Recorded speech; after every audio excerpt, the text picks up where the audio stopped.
I like to start this video off with saying thank you to Greg Atkins, the homie. I'm glad you sent me that message. I'm glad I took some time out to watch that highlight reel that you sent me. Just got me geeked up and ready to do a show. I was almost too, not necessarily tired, but I just wasn't motivated because there's not a lot really going on. I knew I'd have to make up content, and I wasn't quite sure if I could do anything that was too interesting. But I could talk about Aiden for a while, for a good long while. They have not having any other content. What I don't understand is how come they compare Aiden, what he did in the pros, to all those kids that were coming out of college and their college videos. Anybody who would go back and look at what Aiden was doing in college and just think about if he could carry that over into the pros, they would see how much potential we have in Aiden O'Connell. Because he was tearing it up in college. He made Charlie Jones look like a daggone superstar. He got his tight end into the pros. He was rolling out. He was making plays with his feet. He was going off. He's making plays after the snap. Still good reads. He was doing play action passing in the daggone high college. Right? These kids is coming out in the shotgun. We have no idea what they're going to be able to do with their back to the damn defense. He was knocking play action, passing out back then and looking great. And anybody who has the nerve to stay out there and say he's not accurate is out of their damn mind. They would not look at the college film, and I don't understand why. I don't know why everybody would dog him to death compared what he did in the pros to what they was doing in college and not take the step back to look at what he was doing in college. You know what that means? That means that they're hard-headed. That means that they want to see what they want to see. That means they want the success of who they want the success of. They don't want the success of winning. They don't want to see themselves follow somebody and see if we can develop into a better team. They just want to go for the next shiny thing. I bet you $1 billion that if we had Jaden Daniels and he went 6-11, they would be all over him saying we wasted our future for him. And that's just the way of the game. But they wouldn't give Aiden a chance to even get that. They wouldn't even give him a chance to be a bust. But that's all right. If you go back and look at what Aiden was doing as a quarterback compared to what those kids was doing as quarterbacks in college, there's no freaking comparison. There's no way you can look at any of the film that they have in college about what they were doing behind the daggone yard of scrimmage in the damn pocket and put that up against what anything Aiden is doing in college at all. There really is no comparison when it comes to quarterback ability. And if you take that running ability away from all the quarterbacks they just drafted, they're going to be even less of a quarterback with even less passing ability. So they're going to be worse than they were in college, guaranteed. And like I said in another video, 15% of their effective game right now, because it comes from their athleticism, is not going to work because their athleticism is going to fall apart because everybody is athletic in the NFL. Not everybody is dropping dimes right under defenders' arms in the end zone where only his receiver can get it. You don't see that from these kids. What do you see? You see them getting into their great receivers and then letting their great receivers doing their great thing and getting into the end zone. You don't see a lot of passes from behind the yard of scrimmage into the end zone. That's a quarterback creating passes. That's a quarterback scoring for you. Getting it to your best wide receiver in a 5-yard slant or throwing it up in the air on a 50-50 ball when you got a pro-level top 10 pick versus somebody who's going to be an accountant next week. Of course he looks fabulous. So, pro style that no one wants to look at Aiden is doing in the past when he was in college is what he's still doing in the pros. And he knows it. He knows pro style football very well. And if you look at those college tapes, you got to understand the ability that he has. And like every other quarterback, if he could transfer what he was doing into what we need to be done right now, we're going to freaking destroy the league. It's going to come out of nowhere. Nobody's ready for it. And the biggest thing, the best thing is, nobody's ready for his athleticism. No one. If you go back and look at that college stuff, big time rollouts, he even rushed for a few. You know, he extended plays with his legs. You see him doing that in college. Just because you didn't see him able to do it as much doesn't mean that he wasn't doing it. They just don't want to see it. They just don't want to look. And people still don't want to look. Why is it okay to judge Aiden on those 8 games and give everybody else's whole body of work more consideration? I mean, they give Gardner Minshew's body of work more consideration than what Aiden O'Connell has done. Even though if you look at everything, is very similar years between what Gardner Minshew did and what Aiden O'Connell did in half a year.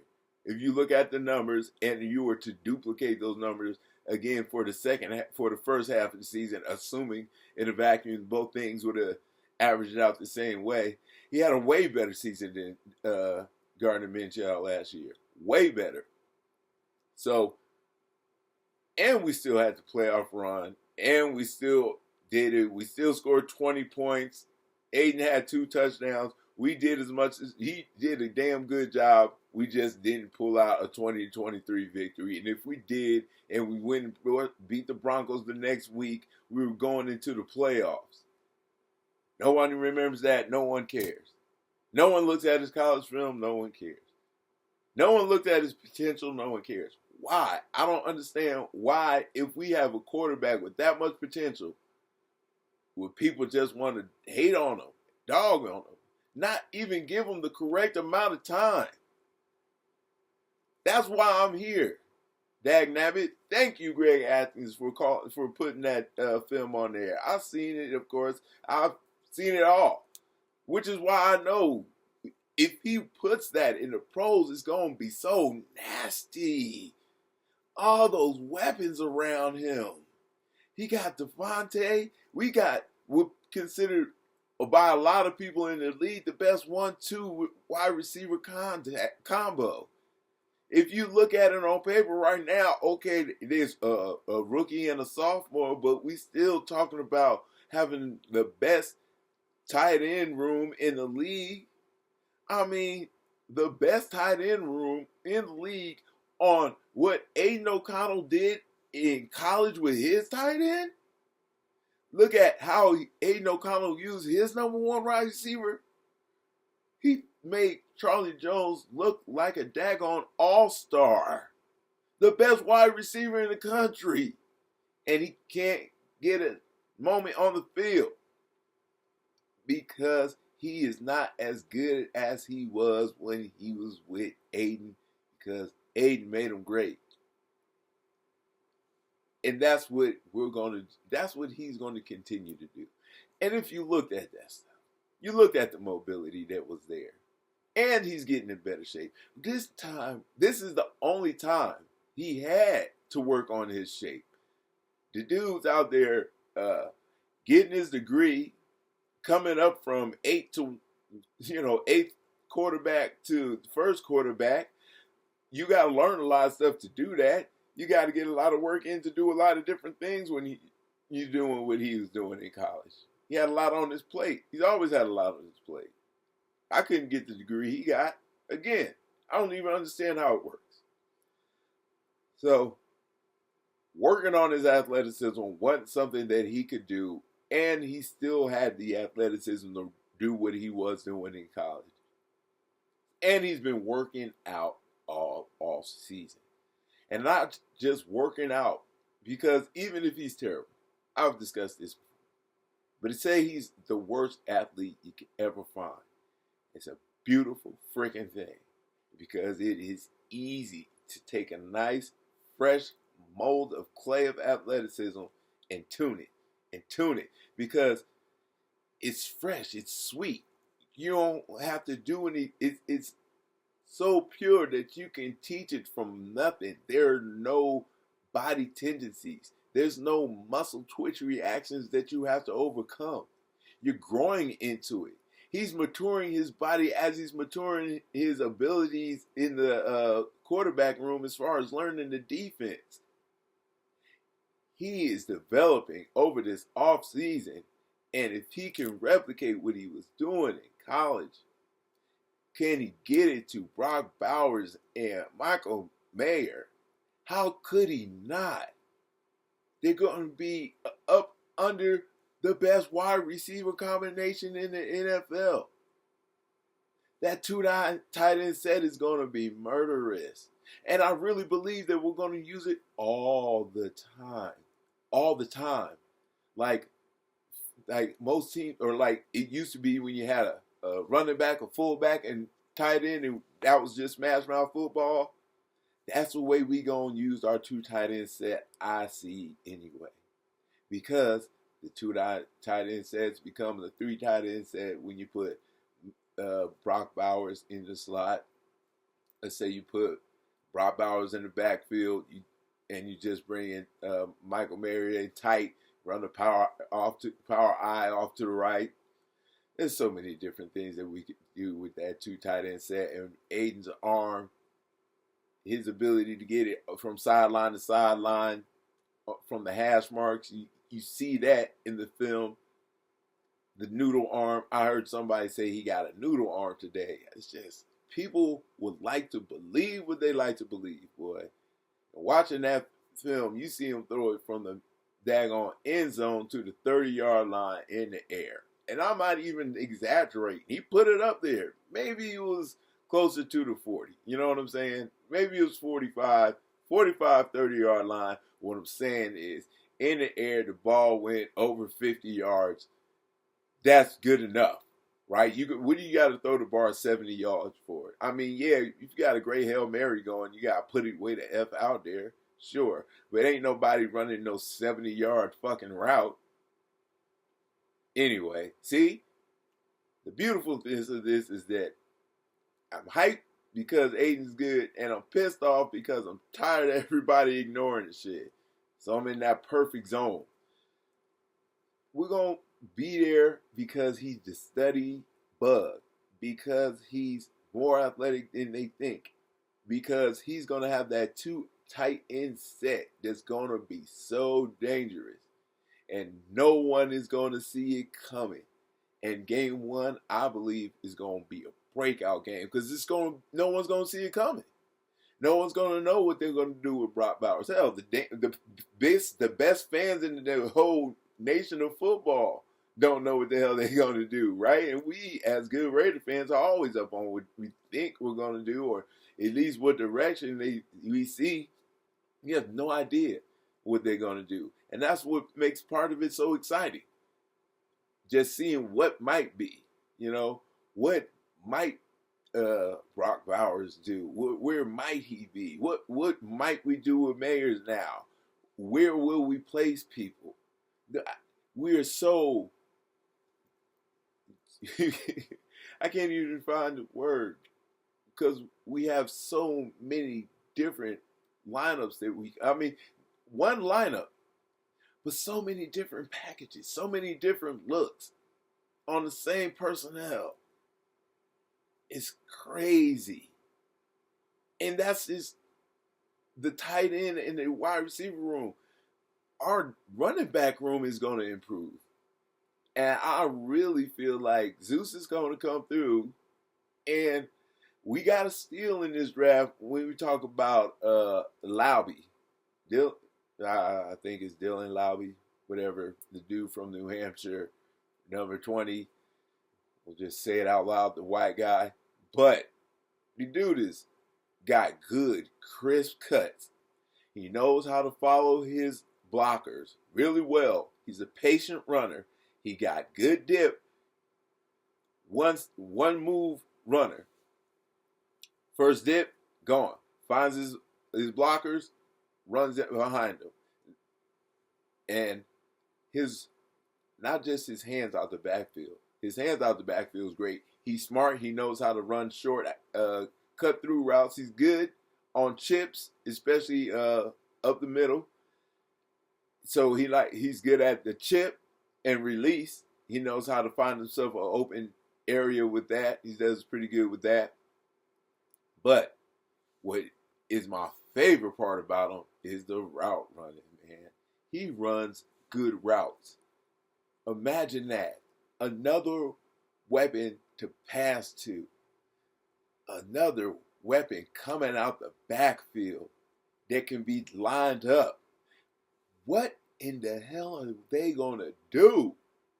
And it's all talented. It's all top level talent at each position. I mean, high level prospects, proven all-stars, future projected all-star, and whoever the wide receiver is on the other side, Jacoby. All he got to do is do what he was doing in college. And what he was doing in college is not hard to replicate in the pros right now. Because what he was doing in college is what they want you to do in the pros. What everybody else is doing in college, they're going to have to learn what they want you to do in pros. And it's going to start with how to run a play action. How long are they going to spend time on that with these guys? How long? One day? They're going to have it after the first day? Okay, well, it's still wasted a day. And it's not going to be on their first day. How long is it going to take before these kids learn how to put their back to the defense, do a play action play, and then turn around and read everything instantly? When they're used to sitting back in the easy chair and just reading the field. Now they got to make stuff happen before anything goes anywhere and then look at the field. They're not going to be quick enough. More likely than not. C.J. Stroud did play action when he was in college, and that's why he was prepared.